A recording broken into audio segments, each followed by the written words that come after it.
Mga labi ng namatay na OFW sa Israel hindi pa maiuwi sa Pilipinas ayon sa kaibigang nasa Israel. Tutukan sa report ni Sandy Salvacio. 5 araw matapos ang pagpanaw ng Pinay caregiver sa Israel na si Mary Ann de Vera, hanggang ngayon hindi pa naiuwi ang mga labi ng OFW sa Pilipinas. Ayon sa matalik na kaibigan ni Mary Ann na si Mel Grace, bagamat posibleng magbukas ang airline sa susunod na linggo, mga papasok lang daw sa Israel ang papayagan. Giniba na rin ang gusali kung saan tinamaan ng shrapnel ng missile si Mary Ann. Maging ang naiwang partner ni Mary Ann na kasama niya sa Tel Aviv, nahihirapan na rin daw sa kanyang sitwasyon. Nandoon siya sa friend namin kasi hindi siya po pwedeng mag-isa kasi nga hindi siya po pwedeng, alam niyo po yun, baka anong gawin niya.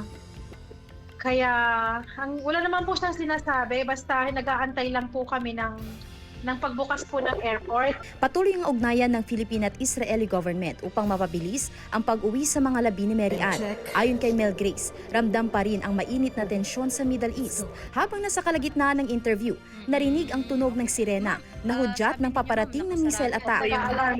Nag-aalarm po ngayon.